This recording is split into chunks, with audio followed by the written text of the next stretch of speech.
Today's episode is brought to you by Positively Productive Systems, whose mission is to be the antidote to your stress and to provide compassionate productivity resources and coaching that help you heal and achieve. Be sure to check out both free and paid resources at positivelyproductive.com/resources. When you integrate activities from your joy list into your daily routine, you're reaping multiple benefits. You're not only experiencing pleasure and positive emotions and those fabulous dopamine hits that come with it, you're giving your brain and body a much-needed break from stress and even monotony, because your brain does not like monotony. When we allow these breaks, even the shortest moments of joy in our lives help us enhance focus and problem solving. That makes your joy list a catalyst for enhanced productivity. You're listening to the Positively Living podcast. I'm your host, Lisa Zawrotny, founder of Positively Productive Systems and a productivity coach certified in positive psychology and stress management. Join me as we explore ways to live a more proactive, positive life with episodes on productivity, self-awareness, mindset, entrepreneur life, habits and systems, simplicity, fun, and more. I understand overwhelm personally as a multi-passionate entrepreneur, wife and mom to kids and cats, and as a caregiver. I'm here to help you choose what's right for you so you can do less, live more, and breathe easier. Sound good? Let's get to it. Welcome to the Positively Living podcast. I'm your host, Lisa, and among the many things I wish for you, joy is at the top of the list. Sounds good, right? Why do I wish joy for you? It's not only my desire for your happiness, there's much more to it, and productivity is part of that. I'm excited to share the specifics today to help you understand why I'm encouraging you to find your joy and how you can go about it very easily. Joy sounds simple enough, but in research around it, joy is proving to be a much deeper emotion than its counterpart, happiness. Pamela Epstein-King is an associate professor of applied developmental sciences, and she explains that joy is more complex than a feeling or an emotion. It's something one can practice, cultivate, or make a habit. That sounds suspiciously like gratitude. As such, she suggests that joy is most fully understood as a virtue that involves our thoughts, feelings, and actions in response to what matters most in our lives. I love that phrase. It's connected to our growth as individuals, how we connect with and help others, and our values, and how they endure even in hardship. We find our joy when we stay connected to what matters most and live a strengths-based life, which is what I coach. It's also why I say we need to make space for what matters. And remember, when you make space for what matters, that includes you. No matter how you define joy, there's no doubt it's a positive thing, so we know it's good for us.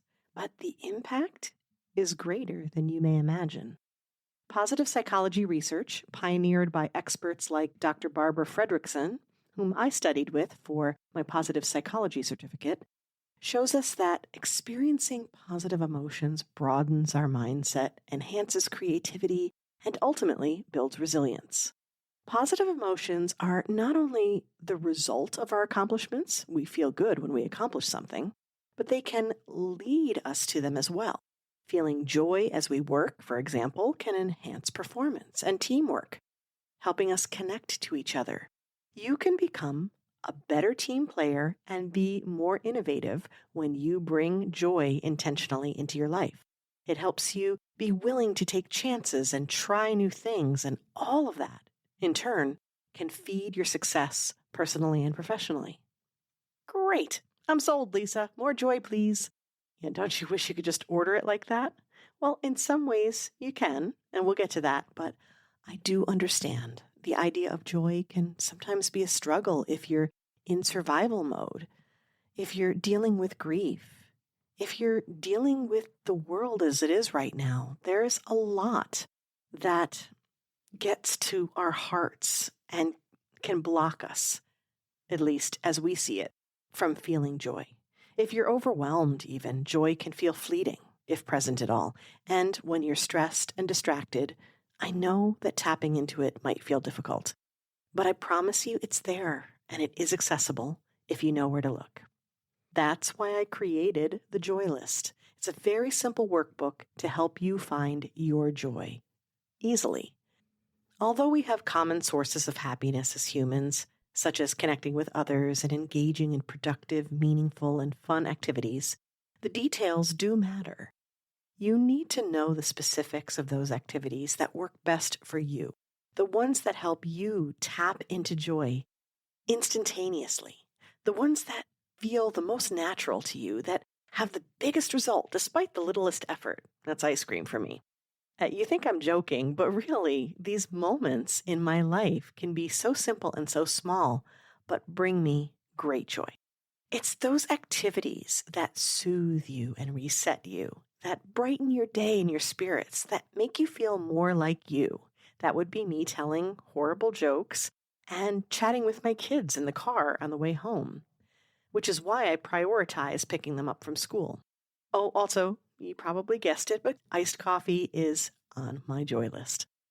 Once you answer a set of simple questions in the Joy List workbook, you'll have a curated inventory of things that bring you genuine joy, whether big or small.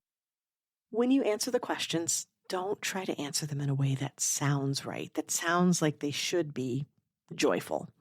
If walking in nature, for example, sounds horrible to you, then keep it real.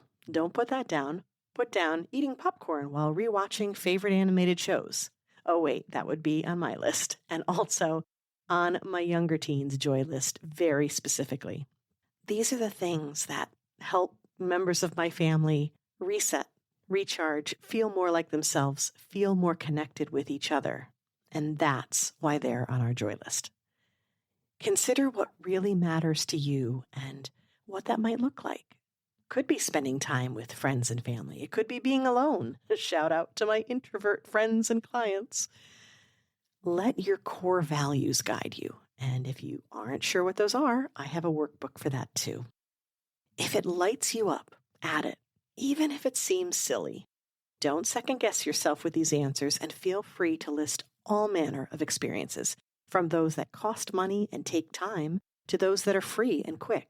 It's important to have different options, a good variety, not only to remind yourself of so many ways that you can tap into joy, but also so you can readily schedule them and add them into your day as needed.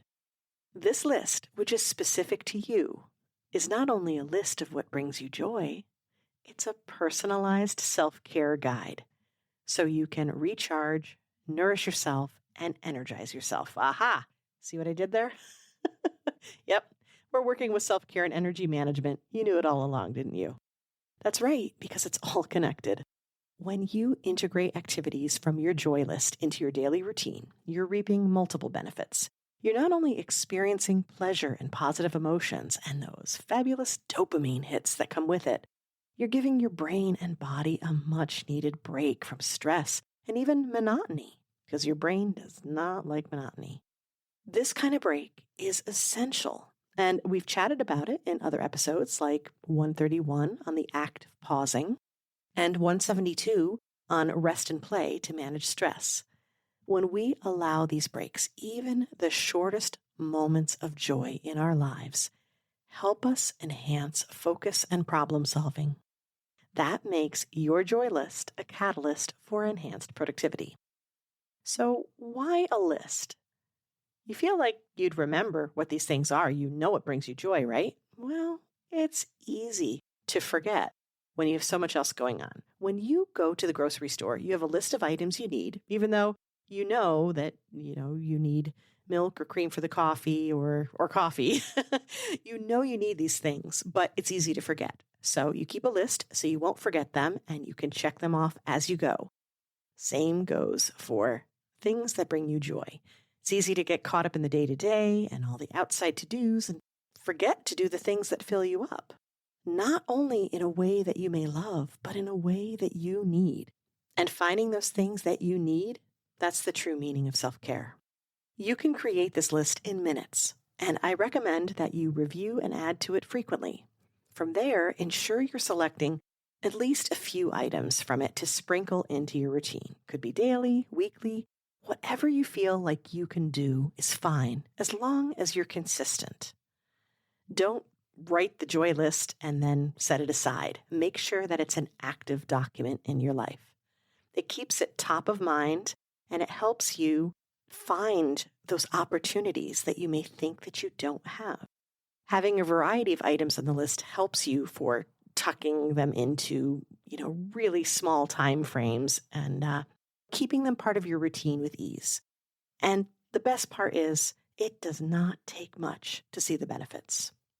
Now, as you integrate these joyous activities into your schedule, I want you to observe the positive changes in your mindset and energy levels.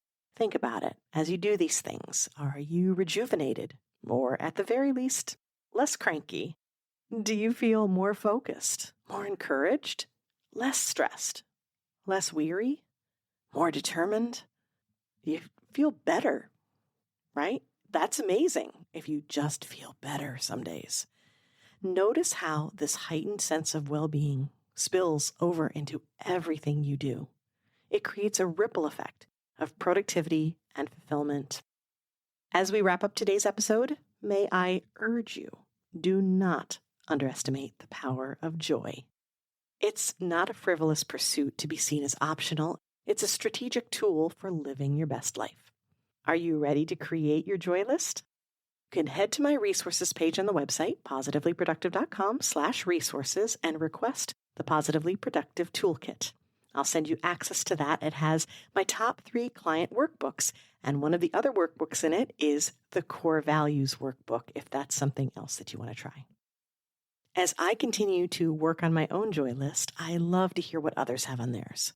I'll share another of mine. On a sunny day, I love to drive in the car and crank Boston's More Than a Feeling and sing along to it loudly.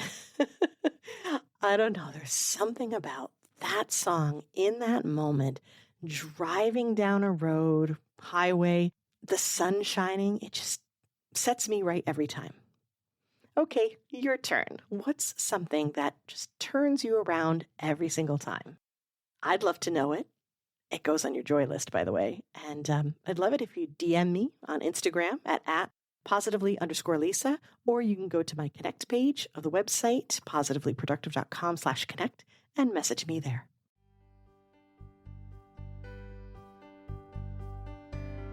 Thank you for joining me today. Your time is precious and limited, and I'm honored you chose to spend it with me. If you have feedback, questions, or want to schedule a chat, head to positivelyproductive.com/connect. And if you are looking for any of the resources referenced on the podcast, from books to products to training and more, go to positivelyproductive.com/resources.